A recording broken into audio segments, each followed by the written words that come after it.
Hello students, today I am going to start the next unit, that is unit 3. So here in this particular unit, first we'll start with estimation. Estimation, we know what is estimation. Everybody will make estimation. Suppose you are studying for an exam, you estimate what is your mark, or when you write an exam, we can estimate till what point you will get your marks. So even this estimation, suppose you are crossing a road, we just estimate the speed of the vehicle which is coming and the way you cross the road. So there we make an estimate and cross the road. Same way, these estimations, not only in our daily life, we can make use of it at the managerial levels also. In any organization, we'll make use of these estimations. So the managers will make estimate about their profit or the loss which is coming. So at this particular situation, suppose right now we are at the COVID-19 situation. So based on that, we can even estimate what will be our situation in the next month, or what will be the situation of any organization in the coming next month or coming half yearly or quarterly. So this estimation is very much important in any level, that is at the managerial level or at the basic level or in the daily life, anywhere we make use of these estimations.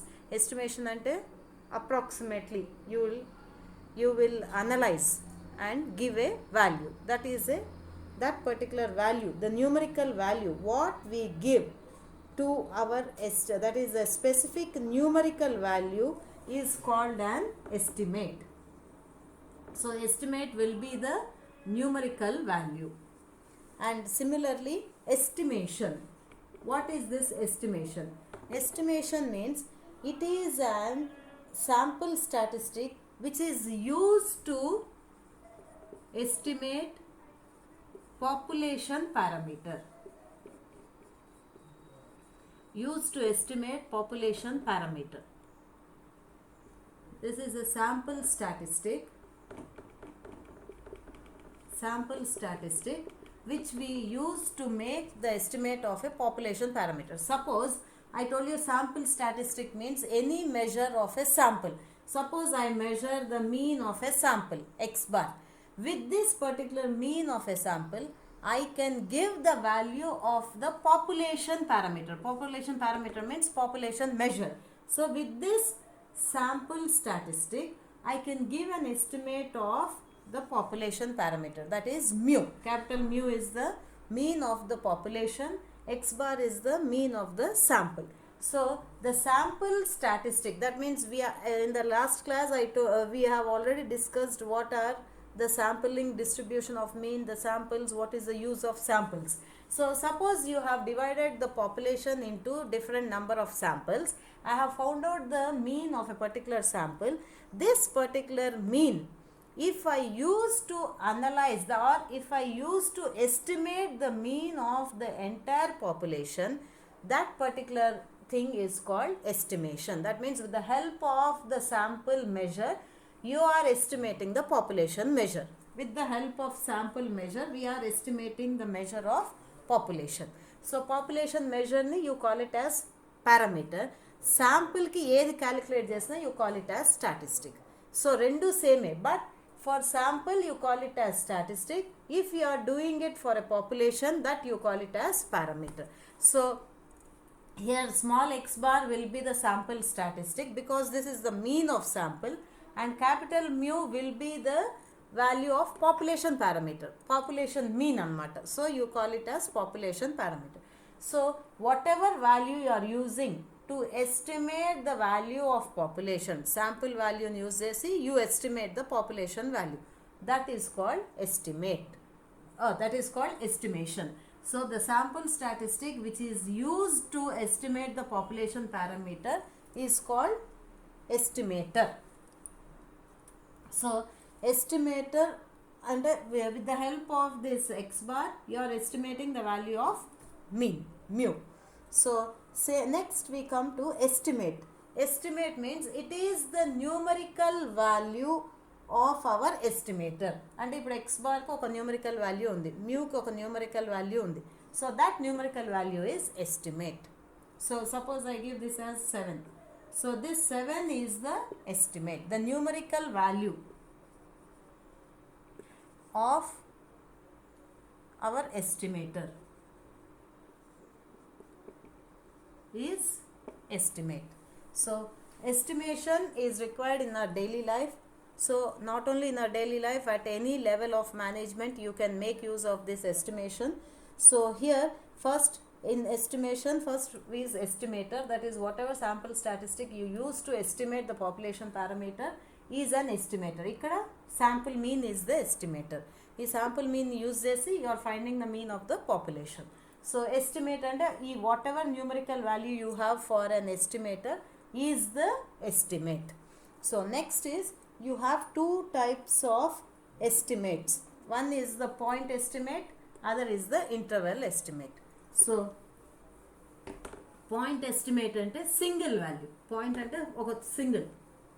So the single number, point estimate is the single number which is used to estimate number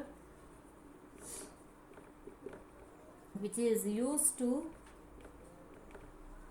estimate a population parameter. A single number which is used to estimate a population parameter, unknown population parameter. అంటే మనకి ఇది తెలియదు, unknown population parameter is a point estimate. So this is a single number or single value. So this point estimate అంటే ఒక particular వాల్యూని తీసుకుని you are estimating the value of the population parameter. Suppose in the previous example I told you the sample mean, a sample mean ni use chesi you are finding the population mean. So this particular point estimate or single number, this may be right or wrong. So for example, if you have the average salary, if we take the average salary of a worker, this is a point estimate. And next is interval, like the name itself specifies the interval estimate. This is the range of values. Idamo single, this is a range of values. It is a range of values used to estimate population parameter. మనం ఏదైనా sample value తీసుకుని you are estimating the population value, so population measure. So it is a range of values used to estimate a population parameter.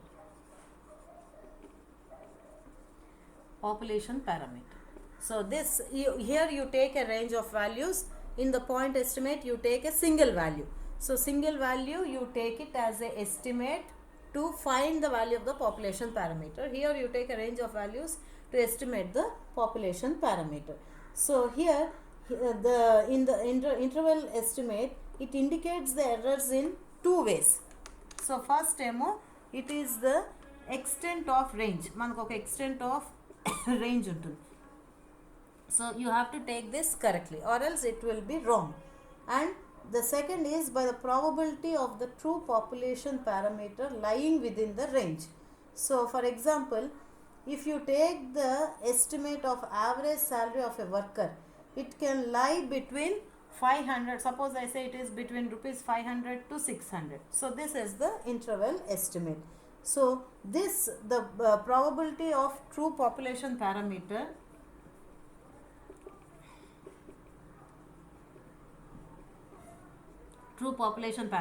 and the extent of range. So if these two are correct, then you get the interval estimate as a correct one, or else it goes to the error. So in both the methods you have their own advantages or disadvantages, but now in our present unit or in any practice or in any present situation you will be using only interval estimates, not point estimate. So in the next coming classes we'll see how you make use of this interval estimate. So this interval estimate, it only gives a range of values which you use to estimate the population parameter. And a sample range తీసుకుని you will find what is the value of the population parameter. So next is what are the qualities of good estimator or characteristics of good estimator. So sometimes this question will be asked, qualities of good estimator. Qualities of good estimator. So any good estimator will have the following properties or the following characteristics. First is unbiasedness. Unbiasedness means without any partiality. Whatever estimate you are taking to estimate the value of the population parameter, it should be unbiased and a partiality lekunda. So this is the desirable quality of any sample statistic to estimate the population parameter. So next is efficiency. So whatever sample statistic you are taking to find the value of population parameter, it should be efficient. And third is consistency, and it should not change, consistent ga undali. Then sufficiency. So whatever you take, it should be sufficient. So these four are the qualities of a good estimator. So this is the introduction part, and next we'll go for the, I told you we'll make use of interval estimate in our coming classes. So to find or to estimate a population parameter, so we'll go for the interval estimate. Interval estimate.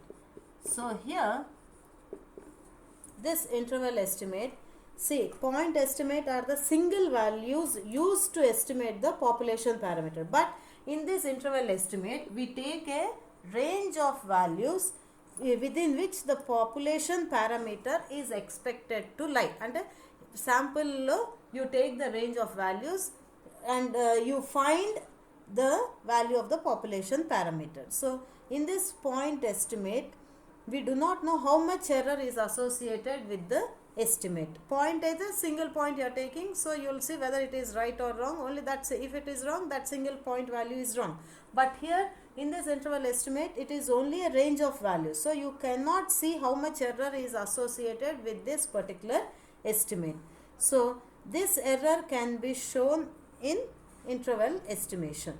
So to measure the spread of dispersion of error, we calculate standard error. So next is confidence interval. Confidence interval. So first confidence level we'll see. Confidence level. So confidence level means it is the probability that we associate with the interval estimate. So the probability that we associate with interval estimate. So this what does it means it it is the probability that indicates how confident we are. How confident we are that the population parameter lie in this particular interval. How confident we are that the population parameter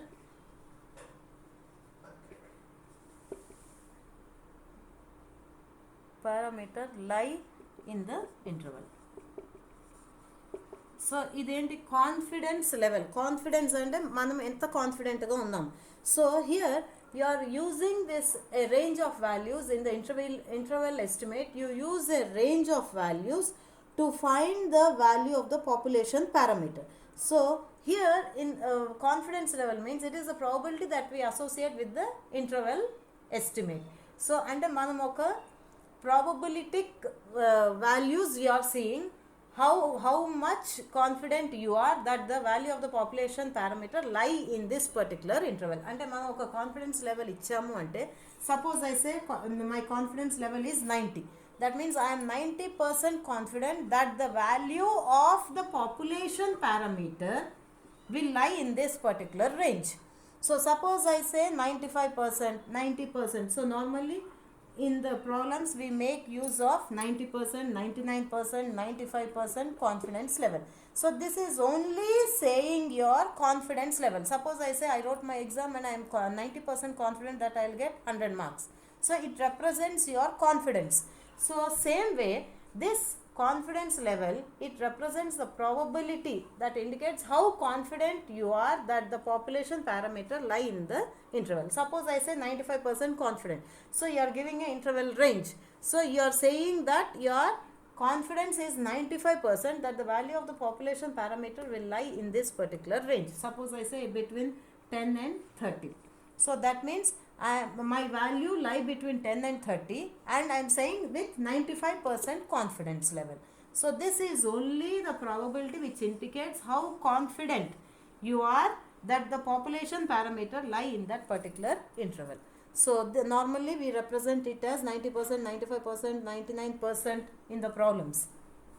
So next is confidence interval. From this we go for confidence interval.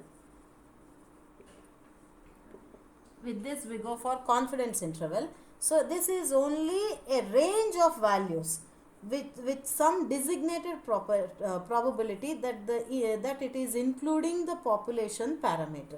So normally you represent this confidence interval as x bar. That means you are giving with, because we are talking about interval estimate, you give your interval estimate with the confidence level, how much confident you are, and the values you give it in terms of confidence interval. So in confidence interval we calculate with the help of x bar plus or minus z sigma x bar. So here x bar is the sample mean, one value with plus, one value with minus. You have to get a range. So range ante rendu values undali, because it is an interval estimate and you are using with the confidence level how confident you are that these values will be given, and a 95 or 90 or 99 they will give you. So you have to find the confidence interval. So that interval is found with x bar plus or minus z sigma x bar. X bar is the sample mean, already we know this. X bar is the sample mean. Z, in the previous class I told you normal distribution. So this z value you have to find from the normal table, that is z table. Last class I have shown you how to find z value from the table. So this z we find from the table. Sigma x bar. Sigma x bar is the standard error of mean. So this sigma x bar is found out by sigma by root n.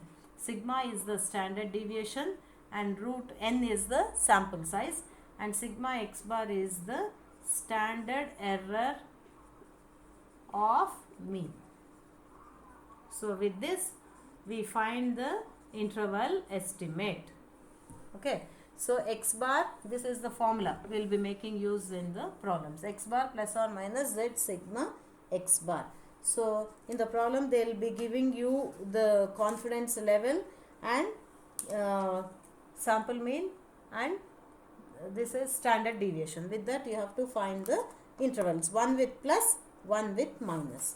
And in the next class I will tell you how to find this, calculating the intervals, and you have one more distribution called t distribution. So remember this, in this z normal distribution or normal table you can use only when your sample size is greater than or equal to 30. This is the big sample, you call it as big samples. So whenever your sample size is greater than or equal to 30 only, you can make use of normal distribution. But then what about the small samples? When your sample size is less than 30, we make use of t distribution or student t distribution. So next class I will tell about that t distribution also. And it is compulsory that you should understand this z distribution and t distribution, because in the coming chapters will be making use of this ZT only. And from this particular class, be careful and listen to the class. If you understand this only, you can proceed further. That's all.